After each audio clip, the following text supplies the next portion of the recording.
Welcome into the Illini Inquirer podcast. It is Jeremy Werner live in Houston, getting ready for Illinois, the number 3 seed in the South region, taking on number 2 seed in hometown Houston. A 9:05 Central Time tip-off. I think it's on True TV, TNT, something like that. But we have a great panel here. It's Kyle Tausk, Illini Inquirer, and Derek Piper, Illini Inquirer Emeritus. Boys, Kyle, how are you? Good to see you. I'm great, man. I'm excited to talk about this game and talk with Pipes again. I used to talk hoops with him like every day and feels like don't get to anymore. So this will be awesome. And that is why we're doing it.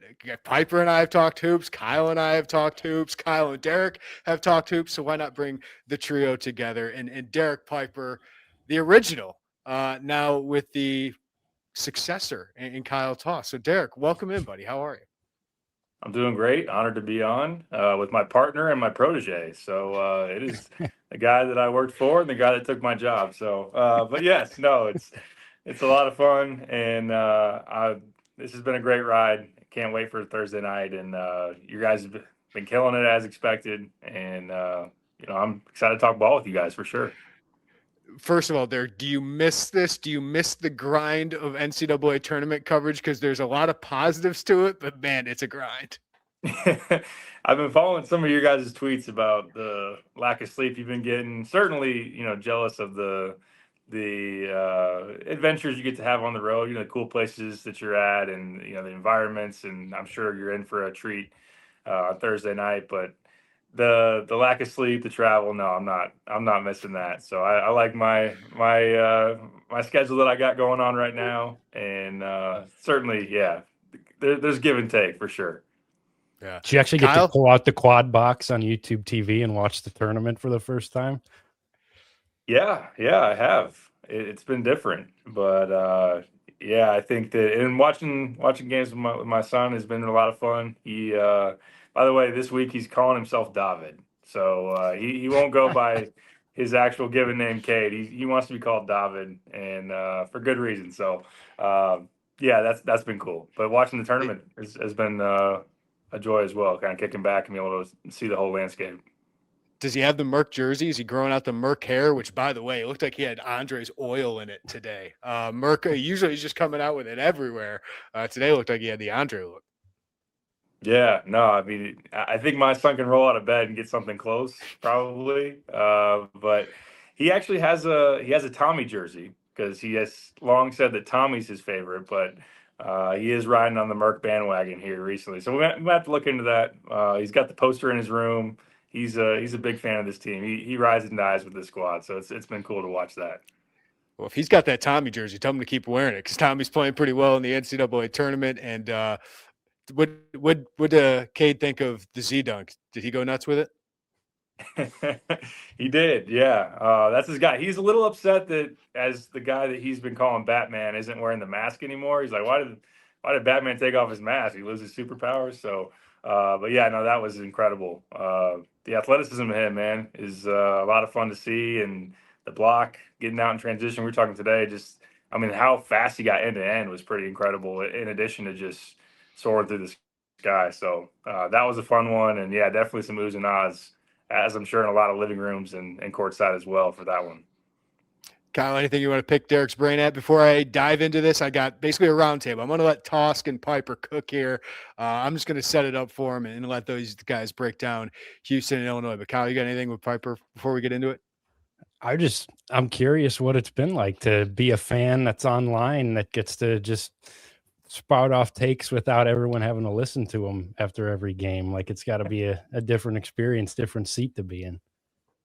That's the thing, man. I'm not really having takes to spout off. Maybe in my group message a little bit, or talking to my brother. I sit in the bank every morning after a game, and me, him, and my dad kind of break it down what we think. But yeah, my Twitter account hasn't been all that active. Haven't been on the message boards, anything like that. So it's been a little peaceful as far as that goes. It's certainly different. I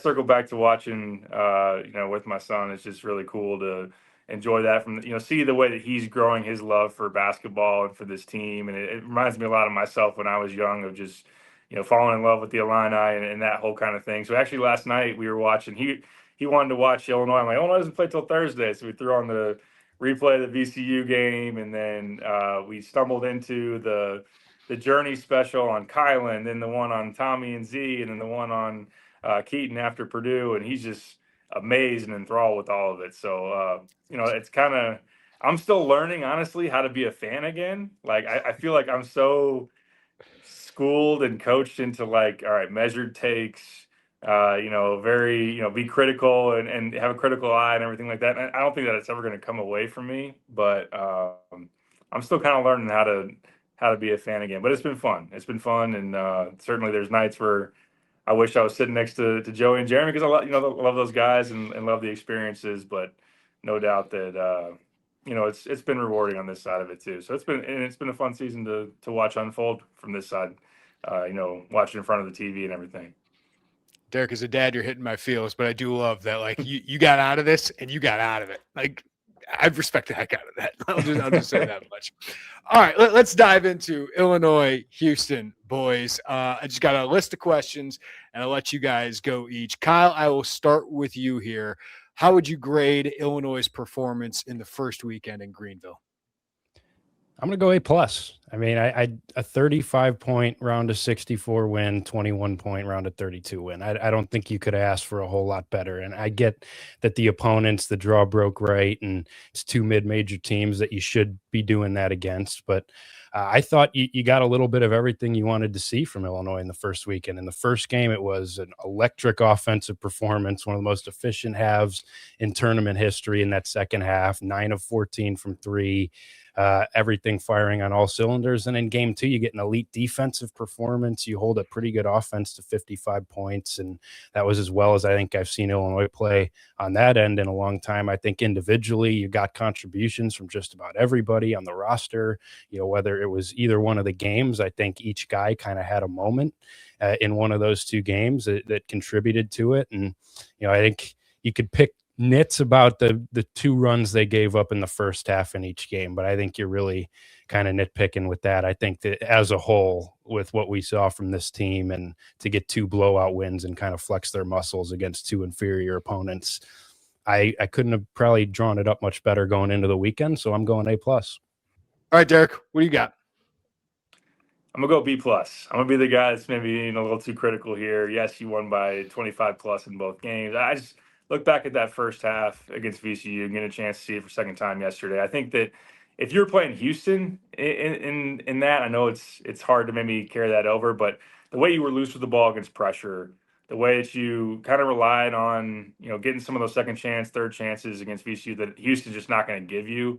I think that you might be down maybe even 10 at half if you play that same way, if you played that game back. So that to me makes it a rung below, just completely exceptional. But then again, there are a lot of teams that if you're playing in the second weekend, you had to sweat it for a little while. I mean, you weren't Duke against Siena or anything like that. That easily could have been, part of a lot of people's stories. But to credit to Illinois, there were certainly a lot of good things that came of the first weekend.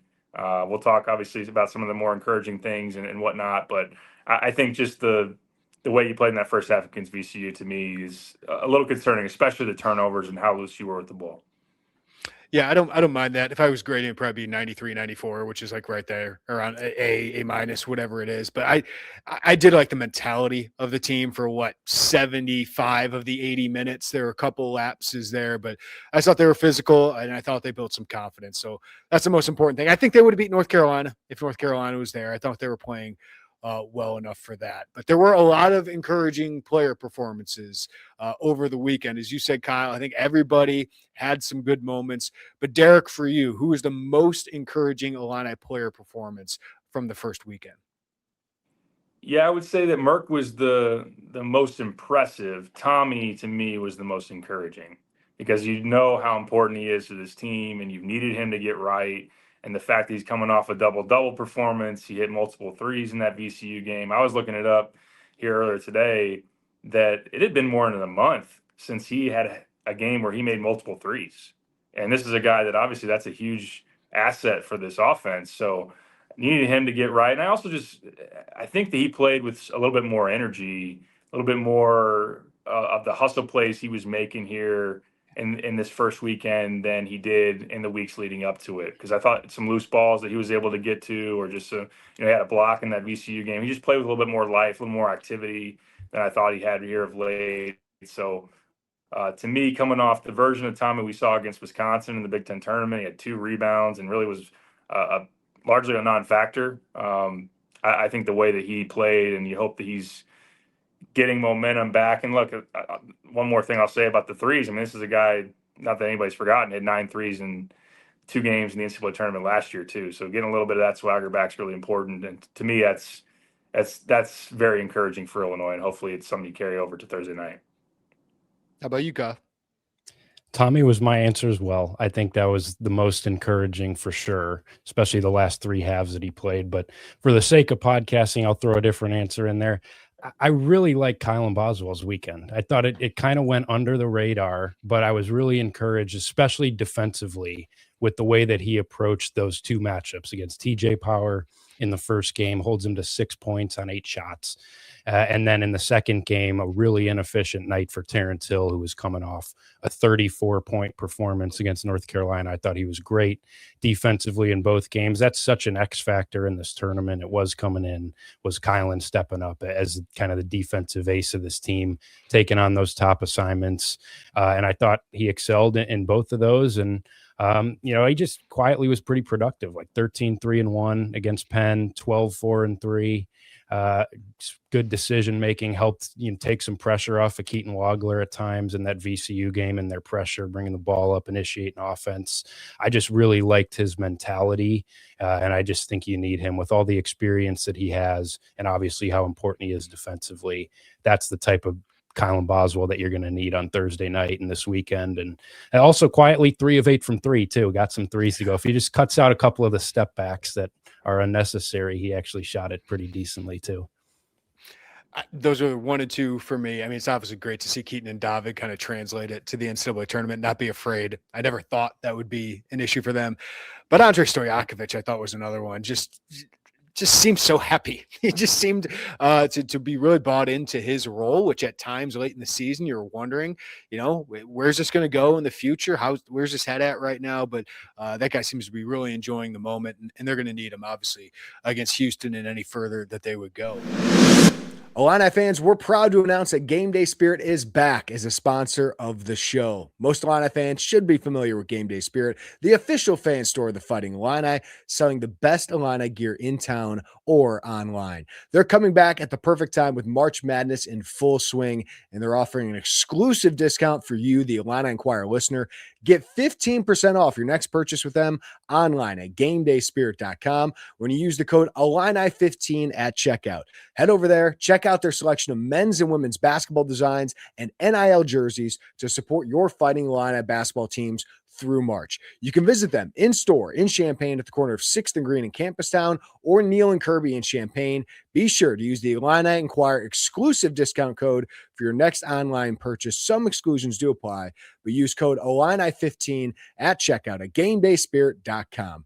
Game Day Spirit, where Illini fans shop. Next one. Kyle, you can start us off here. Is this a successful season no matter what happens on Thursday against Houston? It's so difficult because I think looking at this team and everything it has, and having watched them for 34 games, you have a lottery pick point guard who's putting All-American season together. You just have so much size and talent.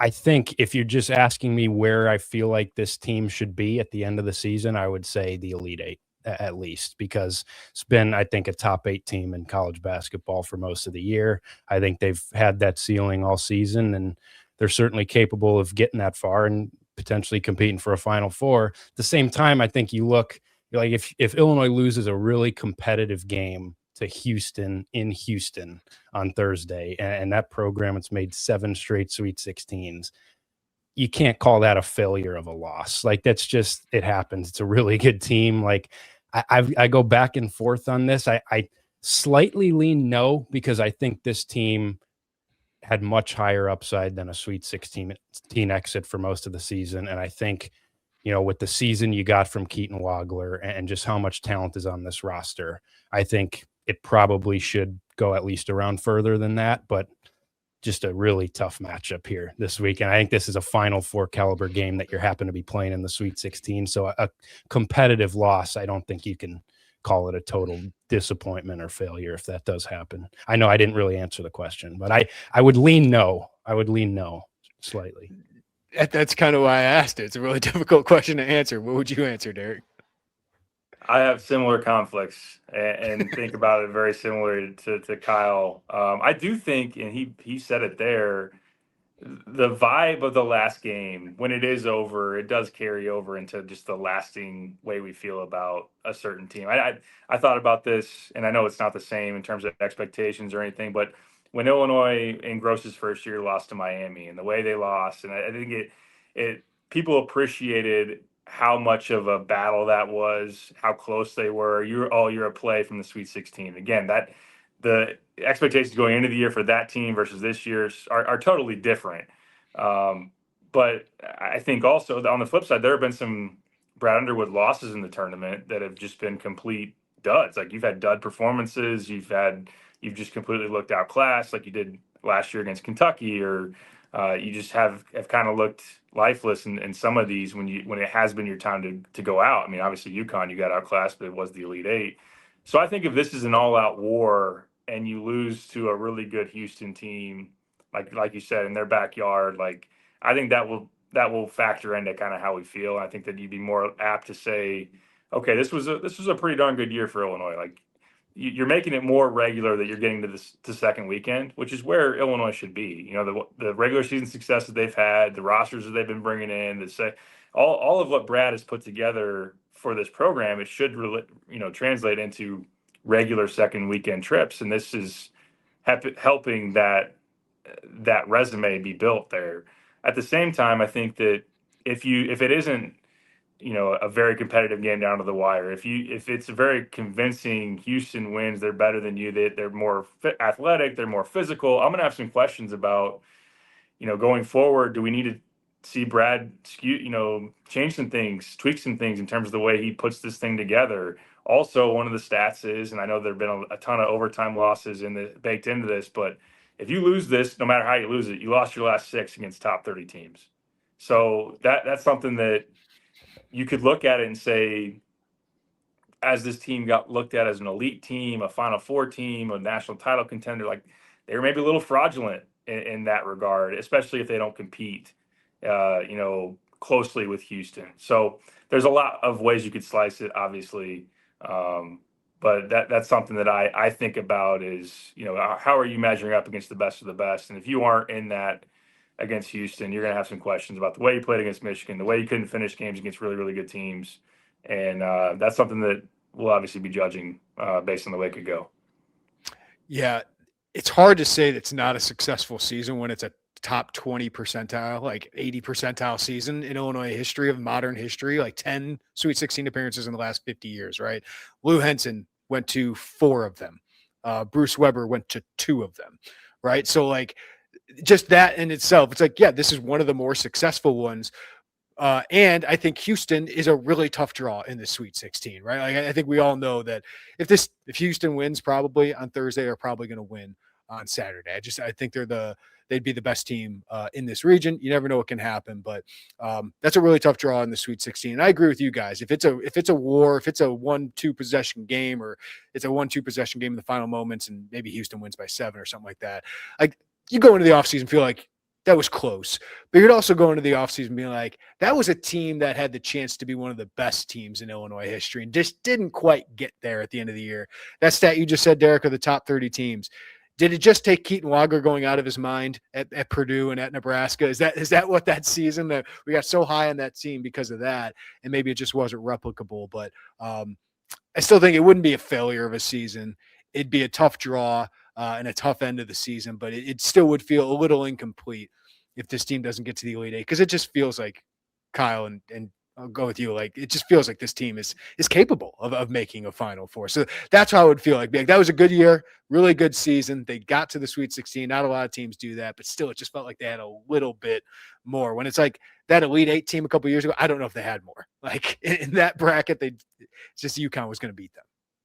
Yeah, I totally agree with that. I think this team has shown the ability to be more than a Sweet 16 exit. I think just the way that this roster has been put together and to put the number two offense in the country on the floor and how good this offense was and how many just skilled guys you had and to get the season that you got from Keaton Wagler, like I think it would feel like a slight missed opportunity to not go a little bit further with this team because it's very rare that you build a roster that's this talented. And I wouldn't put it past, obviously, with the talent that Brad Underwood keeps bringing into the program. But this felt like a season, especially mid-January, early February. Like this could be one of those special years for Illinois. There was a lot of confidence at that time that this was a Final Four level team. And yeah, like to Derek's point, you would close the season really having not beaten a good team for the last 2 months of the year, and that would be disappointing for what this group has showed. So I would struggle to say it's definitely a successful season no matter the result. I think there's a lot of nuance involved there, but I think it's fair to expect that this team can win this game and can live up to a really high ceiling that they've shown flashes of all year long. All right, let's get to the game. I can't wait. This is such a fun matchup. Number 2 defense in the country against the number 2 offense in the country. Houston also a top 10 offense in the country. Illinois top 25 defense, by the way. Might not feel like it, but they're there right now in the Ken Palm. What concerns you, Derek, most about this Houston matchup? This is going to seem a little broad, but it kind of deserves to be, is their backcourt. Their backcourt is elite. And this is a team that I wrote about for The Athletic in my NCAA, being part of the NCAA tournament guide that we did. So I got to take kind of a closer look at them. And it's just the way they blend talent and experience between their starting 3 guards, Kingston Flemings, Milos Uzan, and Sharp. So I think that those guys, when you have Sharp and Uzan coming back from last year when they're playing in the Final Four, and they're both 3-and-D guys, and Uzan's, has a little bit more to his game in terms of a passer, can, making some assists and some playmaking. But Flemings is just, I mean, he's a road runner when he's going north and south. He's explosive. They say that he's probably the most explosive guard in this draft class to be. So that all is scary. It's scary when you think about what guards have done to Illinois and the fact that we saw. Look, Nick Boyd and John Blackwell are a high level tandem. I think anytime we were like, oh well, they killed you. They've killed a lot of people, but they really took it to Illinois. They didn't have any answers. UCLA with Donovan Dent, Fears got off against you with Michigan State. Phylon late, early in the year, you couldn't stop him late in that game on a neutral court against a high level opponent to carry that over to the finish line. So I worry about Flemings doing his thing or Sharp going off. And then, I should also add, just the fact that Uzan and Sharp are really good defenders. You want to know how comfortable like Keaton Wagler to get his game off or for Stojakovic to get going. It's just that 3-headed monster at guard is really, really challenging. It's as stiff a competition at that guard group as there is really out there in college basketball when they're at their best. And Sharp was not trending that well going into the postseason play, going into the NCAA tournament, but he got it cooking a little bit in their first couple of games. So we'll see if they're playing up to their capabilities. Like I said, they're one of the toughest challenges out there in the backcourt for sure. Kyle, how about you? Biggest concern? I just think it's the physicality of this Houston team. Like I don't really trust this Illinois team based on what I've seen this year to win a boxing match style of game. I think this team can struggle with that. And those are the games that Houston plays. And, for an Illinois team that it does so much with offensive rebounding and being able to win the battle on the glass, it's going to be really tough to do against this Houston team who's so good, who's got so many good big guys with length that are great rebounders and just the way that they defend the pressure they put on you, how they will play really physical with you. And officials let a lot of things go with them because they've just built that reputation and they do it so well. And, Keaton Wagler has handled so many matchups really well this year, but this is something he hasn't seen. He's seen traps before, he's seen blitzes before, hasn't quite seen it with the athleticism and the physicality that Houston is going to bring with those. And the same thing goes for, the Ivasic brothers. I wonder about how they fare in this game, because down the stretch of the year, they got pushed around a little bit, didn't rebound all that well. Now you're going against Joseph Tugler, Chris Senack, two really physical bigs who are elite on the glass. Like, how does that matchup go for them? I just think that's a challenge for this Illinois team. I'm not sure that I can sit here and feel all that confident about a game that is going to be ultra physical, that, every rebound is going to be a boxing match down low in the paint. Like, how much Houston just defends with so much physicality. I wonder how Illinois can handle that for 40 minutes. And in a game that I expect to be really close and come down to one or two possessions, like, this Houston program is built themselves on just getting those 50-50 balls, the toughness that they have. And Illinois has, some of the defensive rebounds and just little plays that they've had to make to win some of these close overtime games. They haven't made them here recently, and Houston's going to make them every time. So you better be ready to do it. And I'm just not sure I trust Illinois to win that style of game if that's what it ultimately plays out as. The good thing is, being in the locker room today, they know that. They know this game's about toughness as much as any X's and O's. And Andre said it, Kylan said it, that they got to bring that physicality the entire game. Tommy said it. So to hear the veterans say that is encouraging. Derek, I kind of side with you. I'm more concerned about stopping them. Like, I think Illinois is going to be able to score some points and put themselves in position to be competitive in this game. But you got to stop them on the other end. And that was encouraging against VCU, but VCU is not Houston. They do not have Kingston Flemings. They do not have the guard play that you're talking about with Uzan and Sharp. Like, that's my concern. Like, they haven't shown it all year against these great guards, great teams. So that would be my biggest concern. This episode of the Illini Inquirer podcast is brought to you by Columbia Street Roastery. The weather is warming up a little bit, so you might want to put aside that hot coffee and try out the Columbia Street Roastery cold brew. I personally love their nitro brew. You can check them out in downtown Champaign or at the Yard in Urbana. But if you're not local, you can get Columbia Street Roastery's great cold brew cans at csrcoffee.com. It's a smooth, easy to drink, great on the go coffee. If you need to cool off even more, try out their iced tea packets. You can make freshly brewed iced tea at home. They have everyone's favorite flavors. Try out their Fiesta Mexicana. It's a sangria-like flavor with fruits of mango, lime, strawberry, orange, and peach. Or you can go with their traditional. It's a good, smooth, traditional black iced tea. And listeners, you can get 10% off your first order with code Illini all the way. That's code Illini all the way for 10% off your first order at csrcoffee.com. You also get free shipping on orders over $45. So go visit our friends at Columbia Street Roastery at csrcoffee.com. Let's flip this. Illinois is just a 2.5-point underdog. Kelvin Sampson's talking like Illinois is one of the biggest challenges they will face all year. So, Derek, I'll start with you. What makes you most optimistic about this matchup?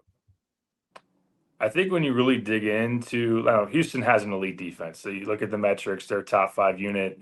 Again, as they have been, you can hang your hat on that pretty much every year with a Sampson team. But I hesitate to say this, but are they quite as nasty as they have been? Are they quite as just take your ball? I think when you look at if you look into the numbers against elite offenses, they haven't quite bothered teams as much as you tend to expect that they do. Like you look at the way they played against Iowa State, when you play against Arizona, some of these other teams that have had top-notch offenses, they haven't turned you over all that much. I think one of their few games against a really good offense here recently that they've done that to is BYU in the Big 12 tournament. They turned them over quite a bit. But outside of that, teams have been able to it still doesn't necessarily mean that Illinois, again, I just said earlier in the pod that if they play like they did against VCU in the first half, they will turn it over quite a bit, and it will be something that puts Illinois definitely in danger. But I think this is a defense that maybe they've kind of,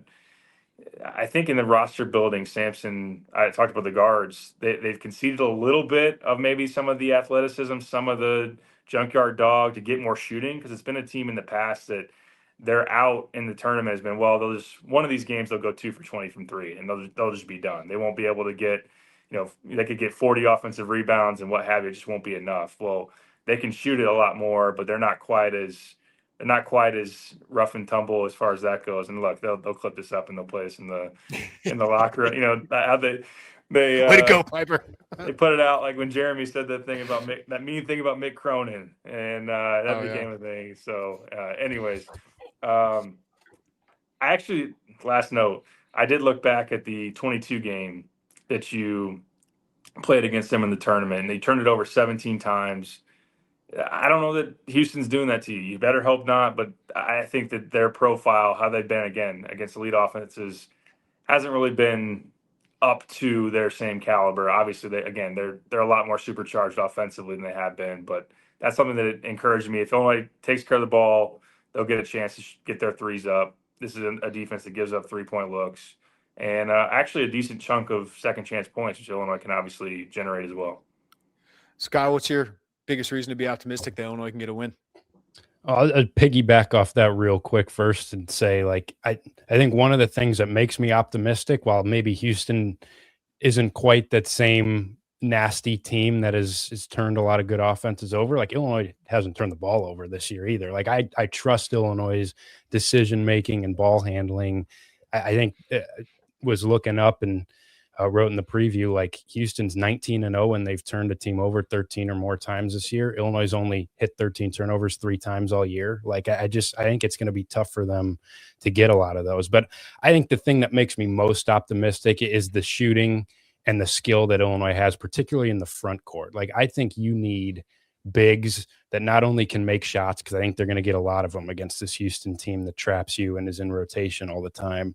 But I think you need bigs that can make decisions. And I really like having David Mirkovic and Tomislav Ivicic in the front court against the way that this team is going to guard. I think Illinois is going to be able to generate a lot of shots because with how aggressive Houston is, I think to be able to play through those two guys, whether it's in a short roll or allowing those guys to bring help on a back down and make decisions and create open shots for guys. Like I just think Illinois has the ingredients when you think about an offense that can really give as aggressive of a defense as Houston is and really take advantage of all the rotation they put themselves in. I think Illinois has all the ingredients because they can spread them out. They can shoot it from all 5 spots, but they've got 4 or 5 guys on the floor at once. They can handle the ball, make decisions, create those advantages.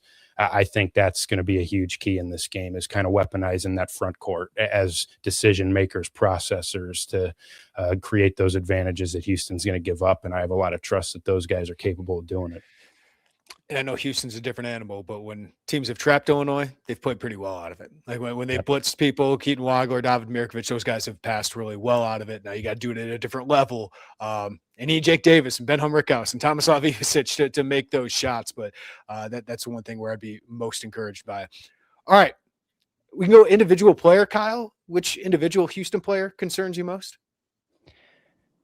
I have 2, but it has to start with Kingston Fleming. So I think he has to be the first name because I'm pretty terrified of that matchup for Illinois defensively because, you know, obviously Illinois has struggled with some of these quicker guards.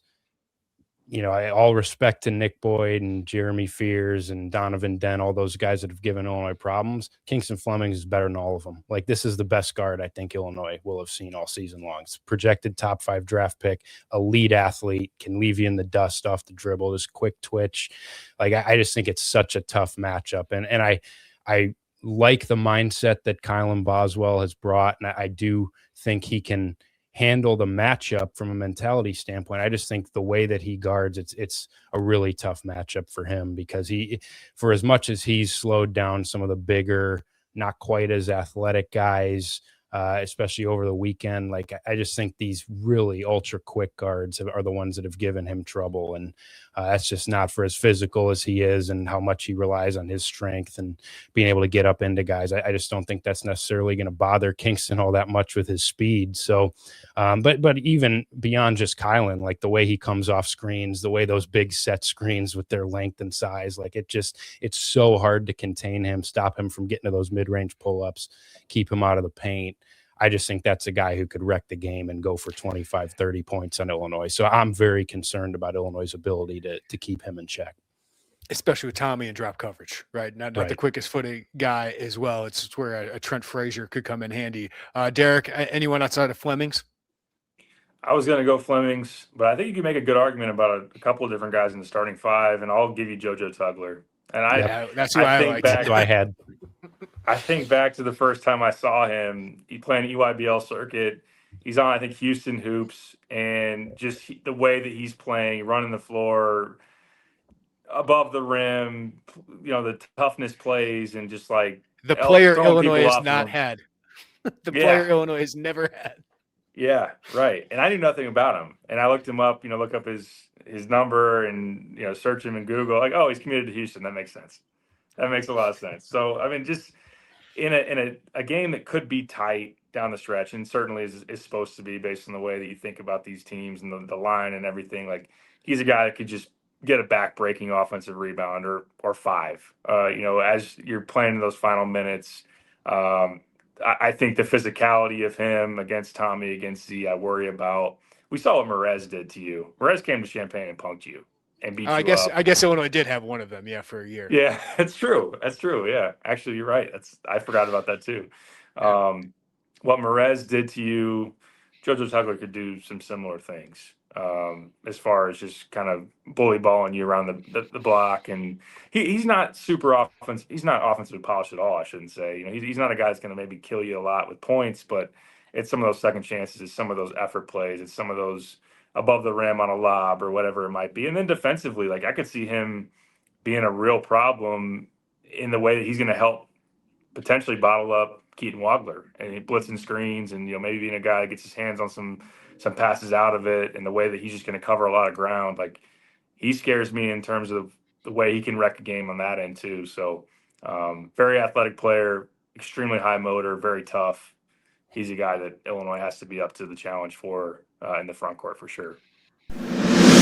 Whether it's me, busy with the madness of March, or you driving around with your kids because spring sports and summer sports are really, really heating up, factormeals.com is a go-to for your busy lives. The great part about Factor is they have quality functional ingredients, including lean proteins, colorful veggies, whole food ingredients, and healthy fats. Also, no refined sugars, no artificial sweeteners, and no refined seed oils. They're meals that fit your goals and your schedule. Healthier eating, calorie management, and more protein. Great part is variety. They have 100 rotating weekly meals at Factor, including high protein, calorie smart, Mediterranean diet, GLP-1 support, and ready-to-eat salads. Plus, the new Muscle Pro collection supports strength and recovery. And Factor just gives you so much convenience. They're always fresh, never frozen, and ready in just 2 minutes for your busy life. No prep, no stress. So head to factormeals.com/Illini50off and use code Illini50off to get 50% off your first Factor meal box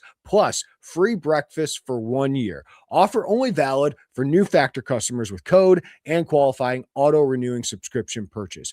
Make healthier eating easy with Factor. Head to factormeals.com/Illini50off and use code Illini50off to get 50% off your first Factor box plus free breakfast for 1 year. All right, Derek, I'll start with you here. We got a couple more and we'll get out of here. Which Illinois player is the biggest X factor? Kind of going in line with that, Tommy. I said Tommy was the most encouraging coming out of the first weekend, talking about Tugler there. The way that Tommy plays against him down low, as far as rebounds, as far as chasing those loose balls and effort plays, is going to be really important in terms of standing his ground when Tugler, if he was to get a ball inside or off a rebound, he tries to power dribble into him, holding your spot, being able to, not foul, not just be overwhelmed. Like, Tommy's got to be up to be in a boxing match, be in a war down low. And then also when Tugler's getting out and that help on the screens, Kyle said it. I mean, the big guys to be able to have looks from three, to have, maybe that hockey is, you kick it around to that guy and then you make a pass on a cut or something like that. Like, Tommy can be a real difference maker, a guy that burns Houston for the way that they're trying to play you. So I just think he's so crucial. I mean, Jeremy, I remember sitting here, in the summer doing our most important players list of Illinois, and like, there's a reason that Tommy was like number one for both of us. Or I know we were maybe he will be. maybe he this is the moment. Maybe the NCAA tournament is his time, Derek. So, yeah. So I think, and just, the way the matchup plays, we know what the high end of his outcomes can be. He's just so crucial to what you do. And for all the reasons, I just think this sets up for him to have a huge say in which way this thing goes. So Kyle, do the good podcasting thing. I think we all had Tommy probably number one on that list. Who else you got? I actually had a different guy number one, Ooh. and it's David Mirkovic. I think there's some similarities there in the logic, but I think he's so huge in this game because you need his physicality, you need his strength in a game like this. I think his rebounding is going to be huge in this game as a guy who I think will have a lot of opportunities on the offensive glass, because it's with how much those Houston big guys come up and are trapping and they're just kind of playing in rotation. Like, he'll have opportunities to crash against guards, and I think he'll be able to eat on the offensive glass in this game, take advantage of kind of some of Houston's scrambling. I'm also curious, like, what the front court matchups look like. Like, how does Houston kind of align those matchups? Is it going to be Tugler on one of the Evasit on Tommy? And is it going to be Chris Senac on David Mirkovic? That's probably what I would guess if that's the case. Like, I think Senac is kind of Houston's X factor too. Like, he's been such a ceiling raiser for them with his motor on the glass, and just how much he can really impact things when he's on. But he's kind of, he had a tough game against Arizona. Like, he against some of the tougher teams and the more physical matchups that he's gone up against, he struggled a little bit. I think David could give him some trouble just with his strength and force. But then offensively, I think David is such a huge key too, because to Derek's point, like, I just think you need to have a big like him who can handle the ball, who can make decisions, who can play in some short rolls, who can, you can throw it into initiate offense out of post touches. I mean, he's been destroying teams that have trapped him on some of those back downs, and just has been so strong with his decision making there. I think that's a button that Illinois is going to push. And I even wonder if you could run some inverted stuff in this game where you let David Mirkovic play point guard a little bit and maybe set a guard screen for him. And then you let one of those guards play advantage basketball in the middle of the floor with a 6'9" David Mirkovic passing out of those traps and hedges if that's how Houston guards it. So I think there's a lot of really intriguing things you can do offensively with Mirk in this game, but I also think just his toughness and physicality. He's been most physical guy on this team. He's been this team's best rebounder. I think you need all of that in this game. I didn't throw this to you guys, so I'm putting you on the spot, and I apologize for that. But Derek, is there anything, because this is a potential Brad Underwood legacy game, because if you win this, you're the favorite on Saturday against whether it's Iowa or Nebraska. It doesn't mean you're going to win that game, right? But like, it sets up for a legacy weekend for Brad Underwood. So is there any key or anything you're watching with the coaching staff and the game plan with this? That's a great question. No, I thought about that though when we were discussing what happens if it ends here. The line is so thin between that. Is it a success? Maybe it's just falls short, or we have conflicted feelings about how good this was, to where this is Brad's best season. This is one of the best seasons surely that Illinois has had. And it really probably pushes, if they do get past this, and like you said, it would be a favorite to get to a Final Four. Doesn't mean it's a foregone conclusion by any means, but probably, really tilts the scales to where Brad's in line to be like the most accomplished coach that Illinois has ever had, most likely. I in my opinion, people don't talk about, like, you and I have talked about how, like, he's on a Lou Henson trajectory. If he gets to a Final Four, he's matched Lou already in year 9, and then you're just building on that with other runs.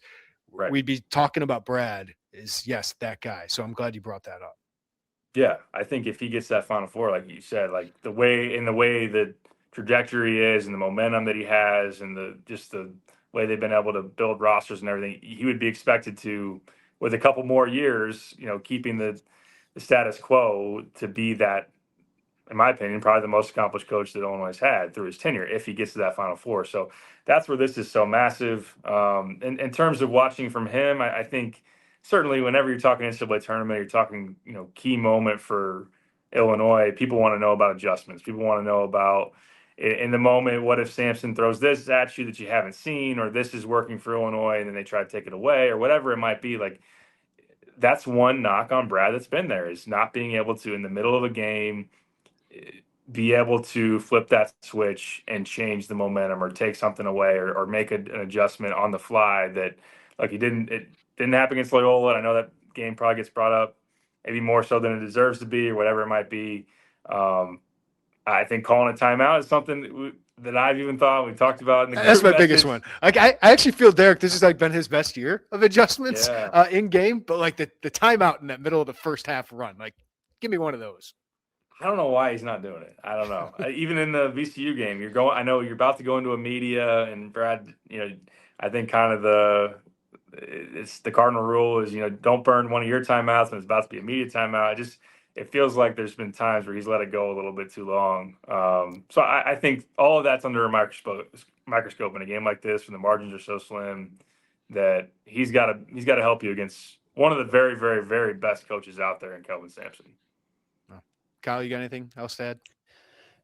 I'll just say, like, I do think that there is some pressure on Brad in this game, because even though it has been 2 Sweet 16s now in 3 years, like, he's beaten one single-digit seed in the tournament at Illinois. It was Iowa State in 2024 to get to the Elite Eight. Like, it's so in these games against elite programs where, you don't have such a talent advantage, and the draw hasn't broken right. And of course, like, there's so much that goes into putting yourself in the position to get those draws and building a program outside of just NCAA tournament results, of course. But in terms of in the tournament, like, being able to win a game like this against a Hall of Fame coach, against a program who's been here so many times before, I think there is pressure on Brad Underwood in this game to win a game like this. Because yes, he got the monkey off his back, I think, a little bit with that Iowa State win, but it has been a lot of, beating the teams you're supposed to beat and losing the teams you're supposed to lose to in the NCAA tournament. So winning a game that maybe you're not expected to win, I think that would alleviate a lot from Brad Underwood. And then, knowing who you might get on Saturday for a chance to maybe punch a ticket to the Final Four. But yeah, no, I think there's pressure. I do think, like, I haven't found myself a lot this year having a ton of issues with, like, in-game adjustments with Brad Underwood. I think there's been times in the past, like in the tournament for sure, like Loyola, UConn, I think for sure there's been some bad coaching performances. I haven't really felt that a ton this year. I just think, I do wonder about close game execution and coming down the stretch of this game. And, some of that is coaching, some of that is on players, but this team has really struggled in close games. I think some of the possessions in key moments, to try and win a game in overtime and regulation haven't been great. I think being able to just get that one stop you need hasn't happened here. Like, this team has lost. There's 1-5 in their last 6 one-score games, and has lost 4 overtime games in a row coming into this tournament. I'll be watching that for sure. If this is, minute left tie game, you got to make one play to win. I think that is a lot on the sideline too, to set these guys up for success in those moments. My biggest moments are when you're up 15-12, right? Don't give up that 6-0, 7-0 run that turns the game. Like that's where I think this team has to mature. And you saw it against VCU. They make that run, but you come back, but you're playing a way better team than VCU. Quickly, a quick answer here, Kyle. If Illinois wins against Houston, who would you rather see in the Elite Eight, Iowa or Nebraska? I think this might be kind of a hot take. I think I'd rather see Nebraska. I'm going out on a limb a little bit. It boils down to me that I'm terrified of Ben McCollum. I'm terrified of that guy. Like, I have so much respect for him in these tournament settings, the way that they just impose their style on you. They make you guard for 28 seconds, the way that they execute, the stuff that they run. Like, I just watching that Florida game, he coached circles around a national championship winning coach and Todd Golden, especially late in the game there. And just Iowa controlled that game. And, you look at his career, he's 38-8 in single elimination tournaments as a head coach in college. Like, I think with Nebraska, I do worry about all the movement, all the off-ball stuff. It's not to take anything away from Fred Hoiberg, who I think is a heck of a coach. And the thing I would worry about with them is I think they're going to have a big crowd advantage. I actually think it could be more of a road game for Illinois against Nebraska than it will be against Houston on Thursday. But they just don't have a guard that scares me all that much. I can't get that second Nebraska game in Lincoln out of my head. I think Illinois' offense toasted them, really figured out how to weaponize their front court and really beat that defense. And I mean, you look since February 1st, offensively, obviously Nebraska is a great defensive team. I just don't worry about that as much with Illinois scoring on teams. Offensively, Iowa's 18th on offense since February 1st. Nebraska's outside the top 100. I kind of think I'd rather see Nebraska than Iowa, as crazy as that sounds, as crazy as that would have sounded entering the tournament. Derek? I was going to pull that same move. I almost thought this was better. I thought I'm thinking the same thing, man. I just think they got it going right now, man. And Nebraska's offense, yeah, I agree. Doesn't scare me. Yeah, I thought you dished it to Kyle. He'd give Nebraska, and that for obvious reasons. And there are reasons. Like, Fred's a really good coach. Fred's done exceptional things with that offense, the way they get Price Sanford shots, the different actions that they run. There's some deception in there in terms of who's coming off a screen. They sometimes, make it look like it's for Price, and then they slip Rink Mask in there for a three. So I think there are reasons, obviously, to be scared of Nebraska as well, for good reason. One of the reasons why I'd knock Iowa down is that, yes, I'm scared of Sturtz, but I think when I think back to that game in Iowa City, when Kylan was able to kind of bottle him up, there's not a lot of other creators for Iowa to penetrate your defense and make things happen. But one of the things that I loved watching that Iowa-Florida game, number one, Tavion Banks, the way he attacked the basket and just made things happen for them, and they just out-physicaled Florida. Florida was thought to have maybe the best front court in the country, and they play with such an edge to them that was neutralized in a big way. So, but with Nebraska, in terms of giving you a reason why, also I think that their front court's got a little bit more size. I think Illinois could give Fulgaris a little bit of trouble with he's a little more slender than Rink and some of the other guys that Nebraska can kind of put into the mix as well. So neither one would be easy. You'd be the favorite in both, obviously. I understand, though, saying the combo of McCollum and Sturtz, I wouldn't want to see. I get it. Sturtz is due one, too. Yeah. Yeah, I know. He is.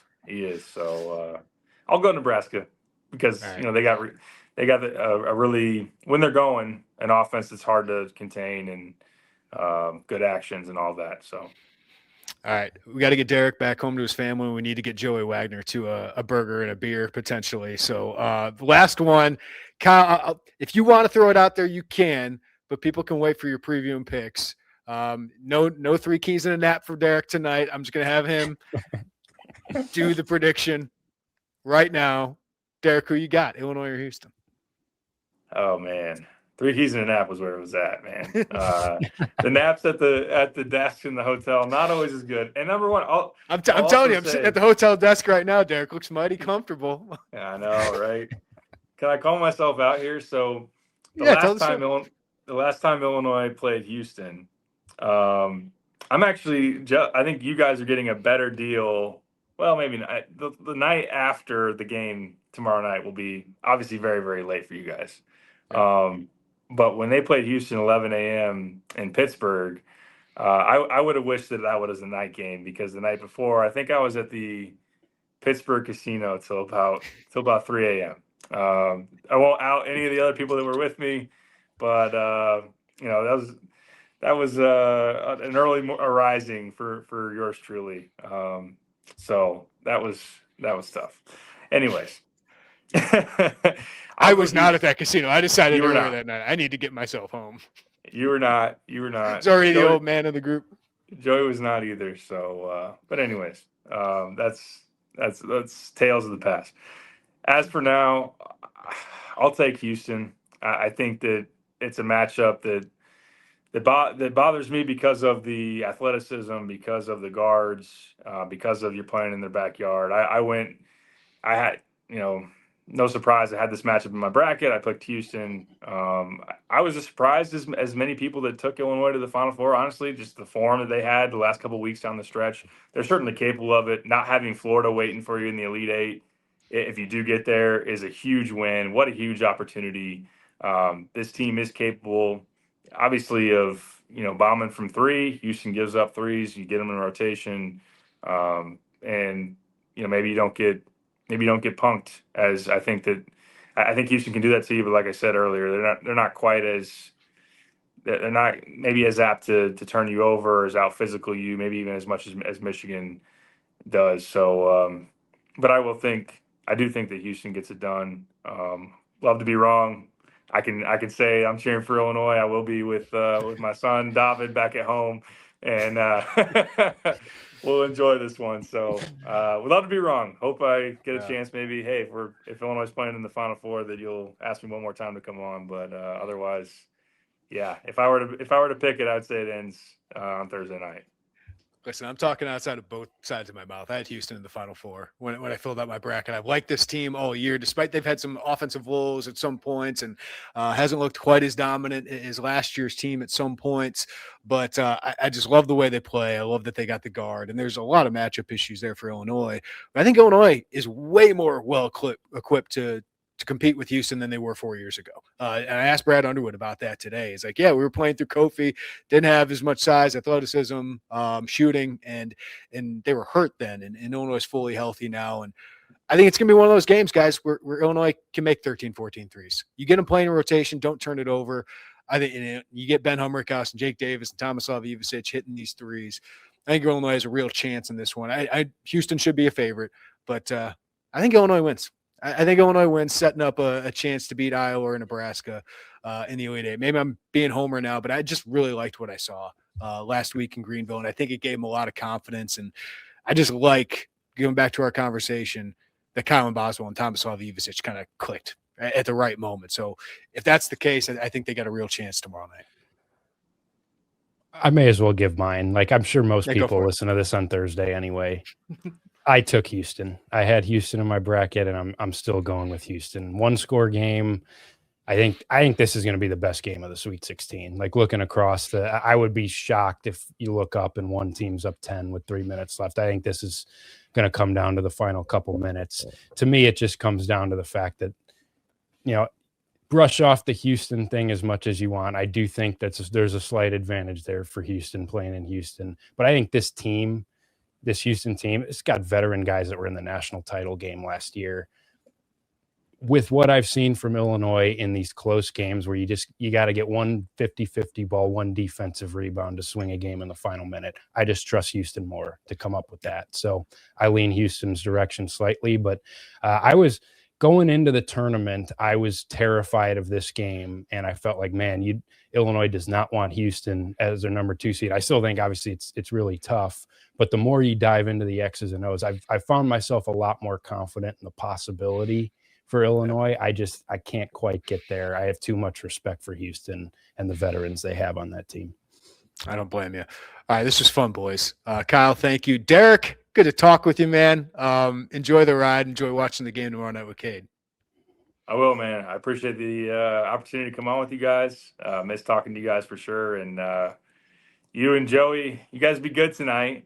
Enjoy the beers, the burgers, and obviously look forward to all the coverage, man. But enjoy the atmosphere. I know just the high you get from being around that for just how big of a moment it is. It's pretty cool. And the heart starts racing, man, when you're on that sideline. Yeah. The heart starts racing when these NCAA tournament games, man, because you don't know what can happen.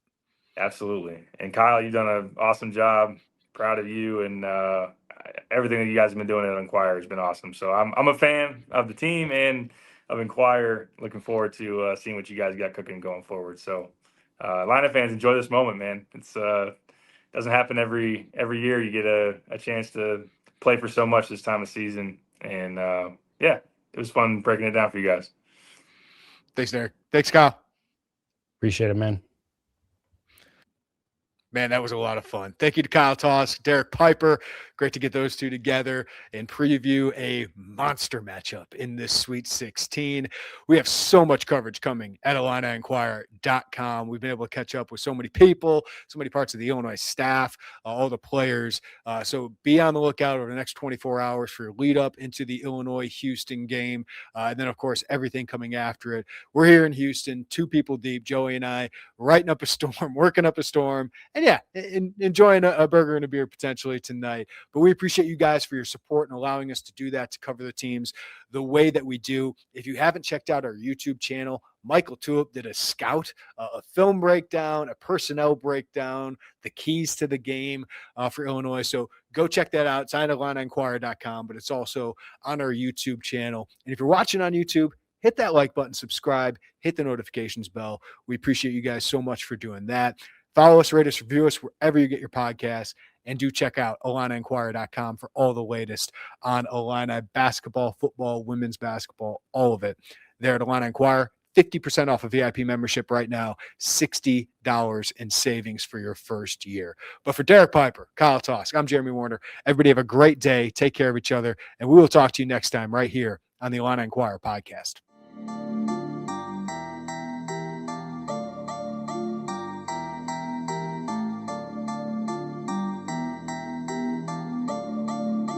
Bye, everybody.